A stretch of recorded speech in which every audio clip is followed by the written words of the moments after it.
This spot was probably a spot that we overlooked, and it turned out to be our best. They could never hear us coming or see us or smell us. It wasn't long and deer started using this. Hey guys, I wanted to talk to you today about one of my favorite spots on this whole farm to hunt. And honestly, this spot was not one of my favorite or even a choice of mine when we first started. And we just came over here and we manufactured this spot. We're going to talk about the details of what we did here in just a second, but we just felt like this was a part of the farm that we weren't hunting. And you know, it's a hard spot to hunt because we got a little bit of a slope here and it's not a perfect flat spot for a food plot. But I really, you know, the way I operate and the way I think is I'm always trying to key in on the bedding areas and trying to draw from those bedding areas. And then I build and manufacture, you know, food plots, water holes, and you know, everything to draw deer in from those particular bedding spots. And this is a big valley system that comes up here. We're in the Bluff country in southeastern Minnesota, and there's lots of hills and valleys here.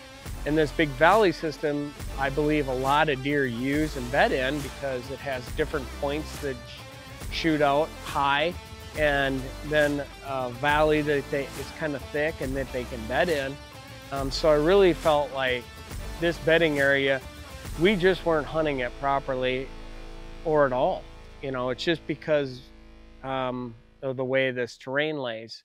And so we came in here and looked it over and decided, hey, let's stick a plot and a water hole in this corner and see what happens. And, you know, it wasn't long and deer started using this, which before they had no real reason to come out here. I think they went to a different part of the farm, honestly. But we just tucked this water hole. We didn't set it in the timber. We put it on the edge, and we'll talk about my thought here in a minute on that. And then we put, you know, if you turn around here, we have, you know, a field where we plant soybeans. They're just coming up here, honestly. And then we have a little area that we plant brassicas in. And you can see that we have tall screening miscanthus grass all the way around the plot. And then we have our muddy blind on the back side of that grass. So we can come up over the ridge and get into the blind without ever, you know, bumping any deer. And that's the whole kind of real thought behind the access is so important that, you know, we just come up over the top of this ridge and boom, drop into it. And we know all the deer are here. They're bedding off on these ridges and in this valley system in front of us and not behind us. And, you know, we're just gonna play the wind. Any northerly winds is good for this spot because it's blowing this way. But we soon learned, just after hunting it a couple times, and we wanted to bow hunt this as well as and hunt it with a gun. So we're like, okay, how can we set this up for bow hunting? And of course, we put this water hole in here. This water hole is already about 5 years old. And as you can see, it's plumb full of water.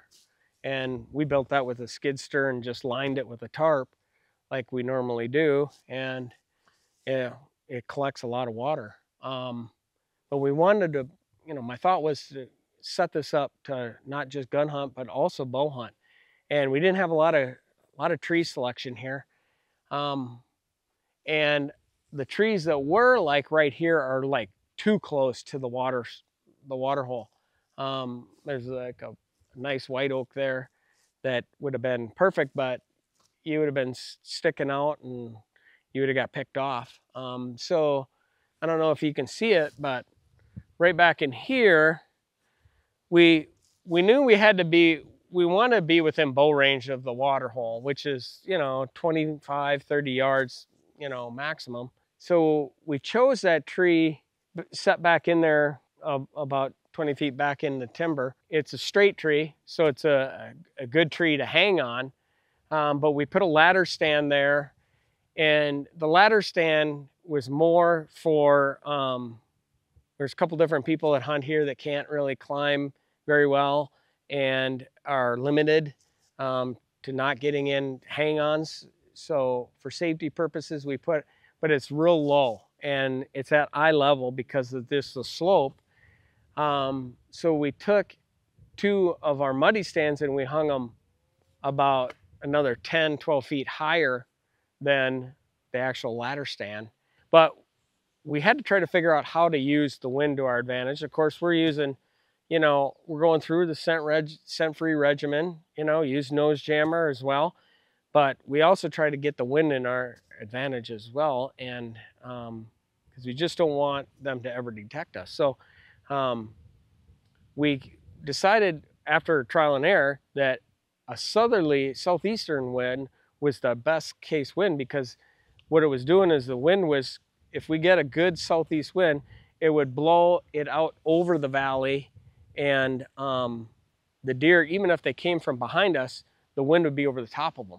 And now that's been proven now since we've hunted here. We've had deer, you know, deer come from every direction here to come into this spot. So you know, there's really not a super good wind for it.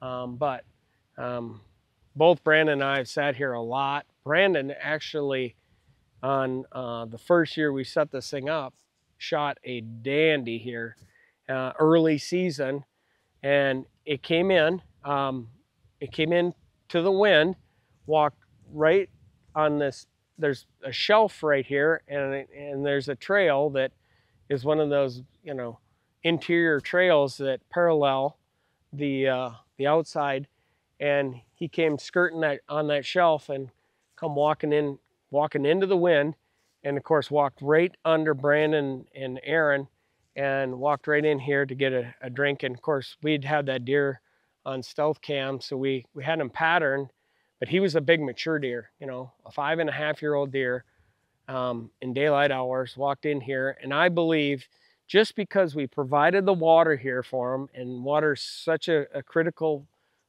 thing for us here, and it should be for everybody, honestly. And deer need to drink water every day. A mature deer drinks 4 to 6 quarts of water a day per 100 pounds of body weight. So a big buck can drink 8 quarts of water or better.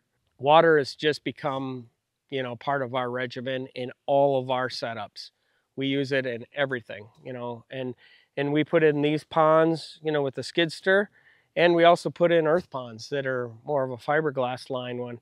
We don't have EHD up here in Minnesota, so we don't worry about the mud and the gnats and stuff and the EHD issues like Iowa, Illinois. So earth ponds are definitely the answer to that, because they're fiberglass lined and there's never any mud. It's just water and it's fiberglass. So that's a great, you know, solution if you have EHD in your area.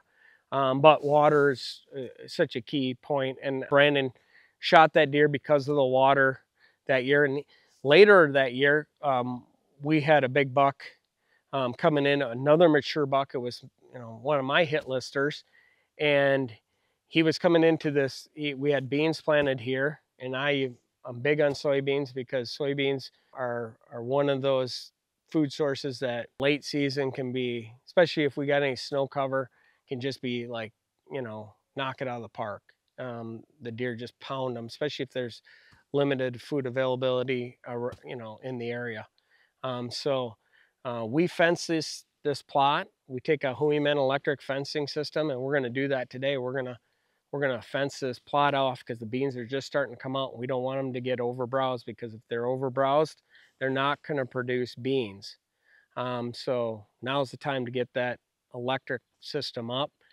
And then we manufacture it so we can get in the interior part of the plot and spray it if we need. And then in a couple weeks, we'll plant our brassicas here. We just got done spraying it today and killing any weeds in it. But with this grass and this screening with the miscanthus and stuff, the deer feel so comfortable coming out here. And that's, I guess, why I'm kind of, you know, a little bit in shock that this this spot turned out as well as it did, but it just goes to show you that, you know, we didn't think that this really had great potential until we came in here and we made some of this available, and the deer just really turned our opinion. And it's become one of our favorite spots, and we know exactly how to hunt it, when to hunt it, and all that stuff. So, you know, of course, we rely, you know, still on our trail cams just to tell, you know, what's coming in here and when. But you know, there'll be a big giant buck on here this year, guaranteed, a shooter buck that'll be daylighting here on this water source and then going into this food source that's right adjacent to the water. I guarantee you, it's just one of those spots. It's just because there's too big of bedding area that we're pulling from. And that's kind of, you know, when I started this conversation, that is the key point, is identifying your bedding areas that hold the, especially the, you know, bucks, and setting up a spot like we have here to pull those deer out of those spots, even if it's your neighbors, or if it's a state park, or if it's a non-hunting area or something like that. I mean, those can be super beneficial. I know guys that that hunt relatively little tracts. I mean, some of them are like a quarter an acre. They just get permission to hunt basically an over embellished, you know, lot, and they kill giants just because they're joining up to something that's better. This is all still one piece of property, so we're pulling all of our deer from our property, but you know, it's working. And what I really like about this spot and how it's really developed into its own is it's not just good for early season, but it's also good for late season, and that's been proven. I mean, we got a couple big bucks on the ground. I believe this would be, you know, great in the rut as well. It's just because the way it's located with a big bedding area here. We got all the food availability, and stand access and approach is all, you know, just optimum, because we're popping over the hill. They can never hear us coming or see us or smell us. It's just set up and it's dialed perfectly.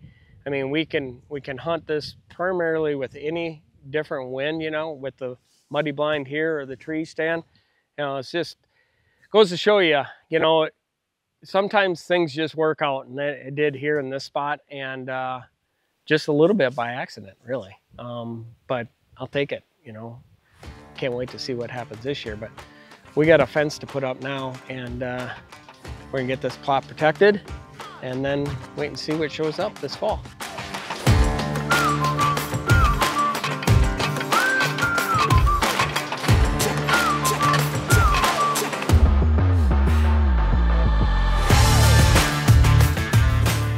This is giant miscanthus grass. I don't know if I'm saying that right, but it's a rhizome. You plant it, it's like a root.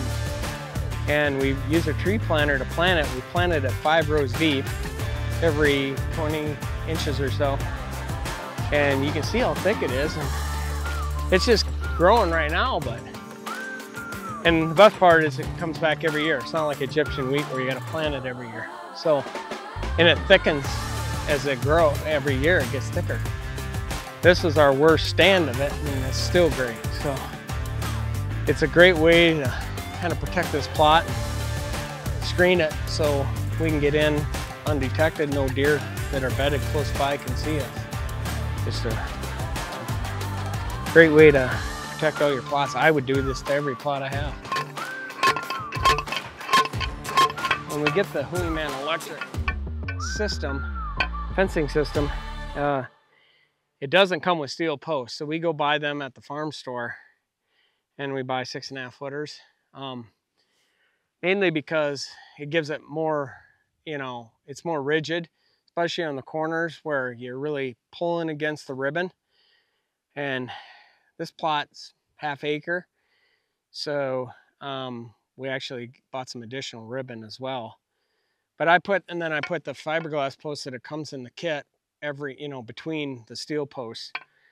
You know, so when you tighten it all up, I mean, it's ultra tight. There's no sag.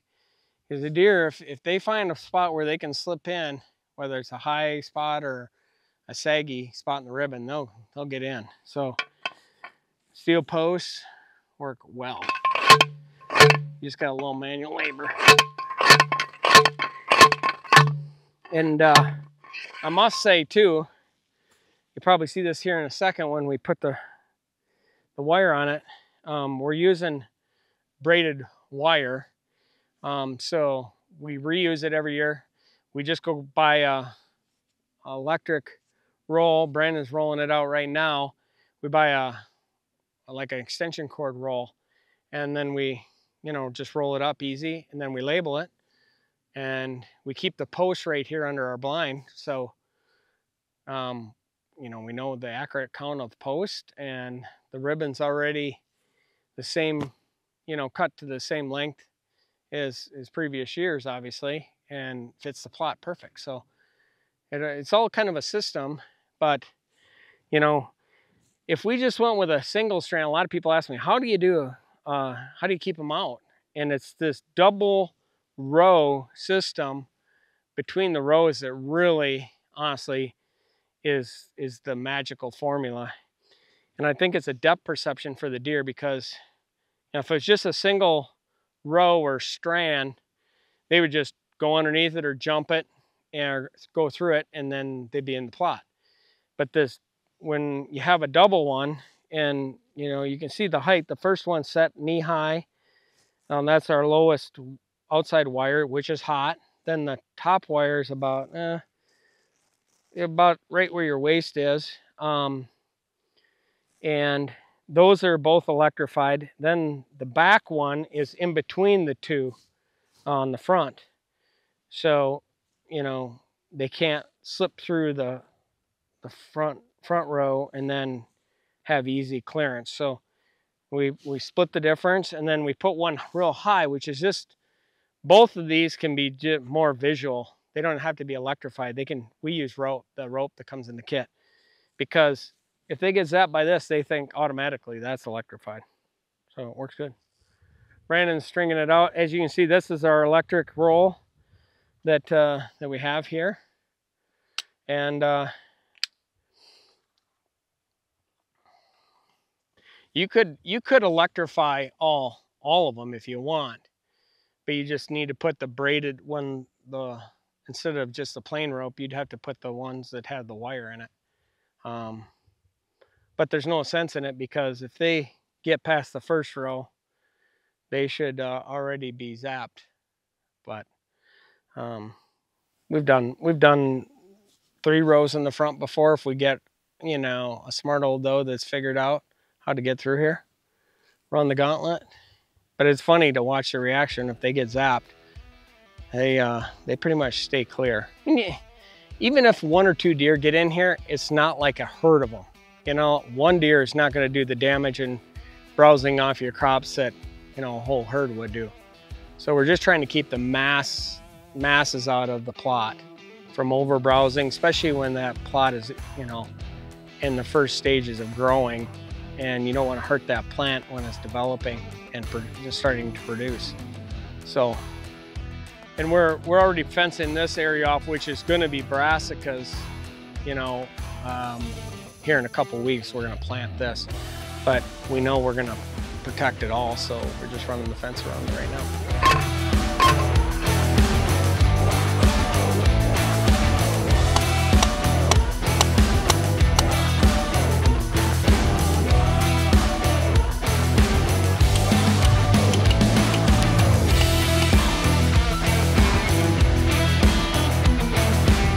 Make sure you lick that, Brandon. Yeah.